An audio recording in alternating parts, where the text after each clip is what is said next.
Pernah pernah nggak kamu merasa sedih pas lihat hutan yang dulu hijau, sekarang jadi gundul? Iya, dan yang paling bikin nyesek tuh pas tahu penyebabnya manusia sendiri. Kadang cuma karena kayu atau lahan, ya? Betul, penebangan liar itu masih marak, apalagi di daerah terpencil yang minim pengawasan. Dan parahnya lagi, sering ada pembakaran hutan buat buka lahan cepat. Itu bikin polusi, rusak habitat, dan bahaya buat warga sekitar juga. Padahal hutan itu paru-paru bumi. Tanpa dia, kita juga yang sesak napas. Iya, dan banyak hewan kehilangan tempat tinggal. Mereka nggak bisa protes, kan? Nah itu, suara hutan tuh sunyi, tapi luka mereka dalam. Makanya kita yang harus bersuara buat mereka. Mawat, mungkin kita lakukan dari hal kecil. Kurangi konsumsi kertas dan produk kayu ilegal, misalnya. Dan dukung produk yang ramah lingkungan. Jangan tergiur yang murah, tapi merusak.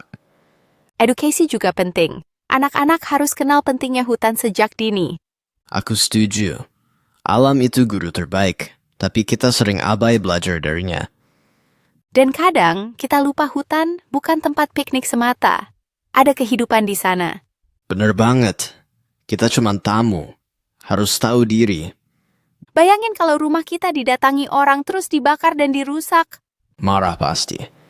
Tapi itu yang kita lakukan ke hutan selama ini. Jadi, yuk mulai jaga. Mulai dari diri sendiri. Kecil nggak berarti sia-sia. Semua perubahan besar dimulai dari langkah kecil.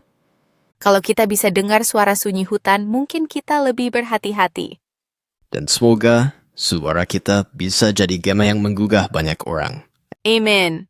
Karena kalau bukan kita yang peduli, siapa lagi? Dan kalau bukan sekarang, kapan lagi? Hutan enggak bisa nunggu, tapi kita bisa bertindak sekarang. Terima kasih udah ngobrol bareng hari ini. Banyak banget hal yang bikin mikir. Iya, semoga jadi pengingat dan penyemangat buat semua yang dengar. Sampai ketemu di episode berikutnya. Jangan diam, hutan sedang bicara.